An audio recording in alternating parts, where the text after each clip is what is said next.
Les suppositions deviennent des faits.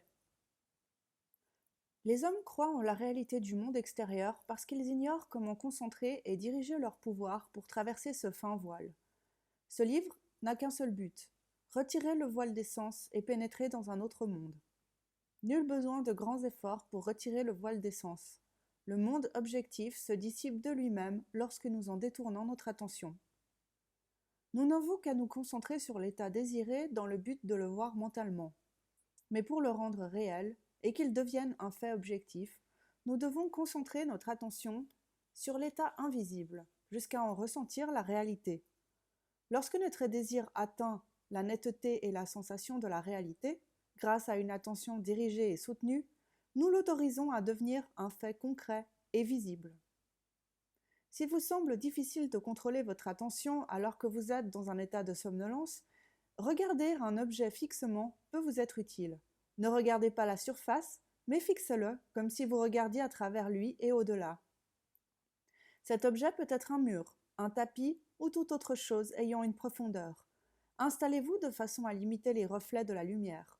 Imaginez alors que dans la profondeur de cet objet, vous voyez et vous entendez ce que vous désirez entendre et voir. Maintenez le focus jusqu'à ce que votre attention soit exclusivement portée sur l'état imaginé. À la fin de votre méditation, lorsque vous sortez de votre rêverie contrôlée et éveillée, vous sentirez un état similaire à celui que l'on rencontre au retour d'un long trajet. Le monde visible que vous aviez fait taire durant votre méditation revient à votre esprit. Sa présence vous informe que vous illusionnez et que l'objet de votre contemplation n'est pas réel. Mais si vous savez que la conscience est l'unique réalité, vous restez fidèle à votre vision.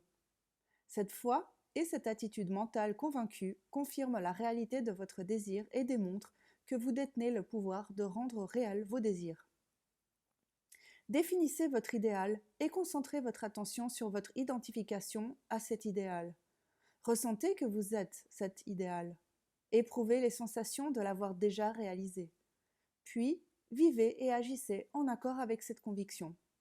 Soyez assurés que, même si les gens vous disent le contraire, votre désir deviendra réel et visible dans le monde concret, à condition que vous mainteniez votre vision, que vous persistiez. Vous saurez que vous avez réussi à fixer l'état désiré dans votre conscience simplement en observant dans votre esprit les gens que vous connaissez. Lors de vos dialogues intérieurs avec vous-même, vous avez moins d'inhibition et vous êtes plus sincère que lors de vos conversations réelles avec les autres. Ainsi, l'opportunité d'une auto-analyse se présente lorsque vous êtes surpris par vos conversations mentales avec les autres. Si vous les voyez toujours de la même façon intérieurement, cela signifie que vous n'avez pas changé votre conception de vous-même. Car tout changement dans la conception de soi apporte des transformations dans les relations et la perception du monde. Supposons maintenant que vous observiez la page avec tous ces mots et que vous décidiez de les réorganiser. En les réorganisant sur la page, vous pourriez totalement modifier le sens de ce que les phrases de la page transmettaient. Vous pourriez en faire une autre histoire, et même plusieurs autres histoires. Un rêve de nuit n'est rien de plus qu'une suite incontrôlée de pensées inspirées de la 4e dimension, ou, si vous préférez, le réarrangement d'impressions sensorielles du passé et du futur. L'homme rêve rarement aux événements dans le même ordre qu'il les a vécus en mode éveillé. Il rêve généralement à 2 ou 3 événements séparés dans le temps, mais fusionnés dans une seule et unique impression sensorielle.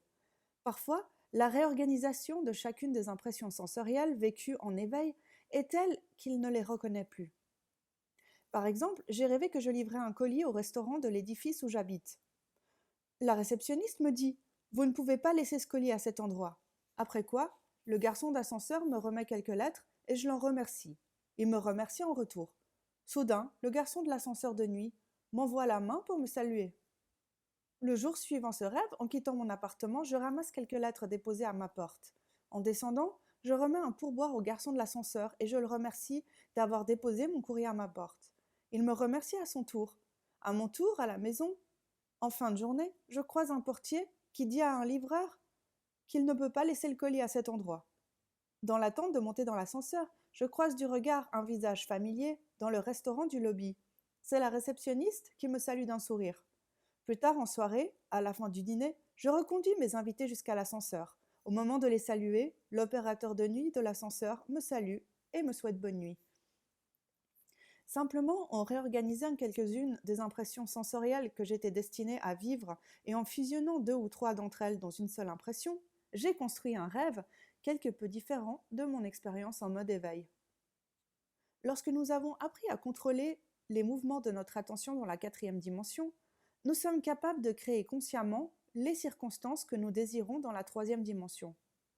Nous apprenons son contrôle à travers le rêve éveillé, où notre attention peut être maintenue sans effort, car un minimum d'effort d'attention est indispensable pour changer le futur. Dans un rêve éveillé, contrôlé, nous pouvons consciemment construire un événement que nous désirons vivre dans le monde physique de la 3e dimension. Les impressions sensorielles que nous utilisons pour construire notre rêve éveillé sont des réalités présentes mais déplacées dans le temps ou dans la 4e dimension. Tout ce que nous avons à faire pour construire notre rêve éveillé, c'est de sélectionner parmi la vaste gamme d'impressions sensorielles celles qui, une fois correctement réorganisées, impliqueront que nous avons réalisé notre désir. Ayant clairement défini notre rêve, nous nous détendons et nous entrons dans un état de conscience proche du sommeil. Un état qui, même s'il est à la limite du sommeil, nous permet de contrôler consciemment les mouvements de notre attention. Une fois dans cet état, nous expérimenterons en imagination ce que nous vivrions dans la réalité si notre rêve était la réalité dans la 3e dimension. En utilisant cette technique pour changer le futur, il est important de toujours se rappeler que tout ce qui doit occuper notre esprit durant le processus est le rêve éveillé. L'action ou la situation qui implique que notre rêve est réalisé. Comment le rêve éveillé devient un fait concret ne nous concerne pas. Notre acceptation du rêve éveillé comme étant la réalité physique provoquera les moyens pour sa réalisation. Permettez-moi de répéter à nouveau la technique fondamentale pour modifier le futur, qui n'est finalement rien de plus que le rêve éveillé contrôlé. Premièrement, définissez votre objectif. Sachez précisément ce que vous voulez. 2. Construisez mentalement un événement ou une situation que vous croyez rencontrer dans les premiers instants de la réalisation de votre désir, où vous aurez un rôle prédominant et qui impliquera nécessairement que votre désir est comblé. 3. Immobilisez le corps physique et entrez dans un état de conscience proche du sommeil. Puis, ressentez que vous êtes directement au cœur de l'action pressentie. Imaginez que vous vivez réellement l'événement, ici et maintenant. Expérimentez en imagination ce que vous vivriez dans le monde physique si votre désir était déjà une réalité. L'expérience m'a convaincu que cette technique est la façon la plus efficace d'atteindre un but. Cependant, mes propres échecs m'ont appris que je devais maîtriser complètement les mouvements de mon attention. Ainsi je peux dire, comme il est dit dans la Bible, « Mais je fais une seule chose, oubliant ce qui est derrière moi, et tendant de toute mon énergie vers ce qui est devant moi. Je poursuis ma course vers le but. » Philippiens 3, 13 et 14.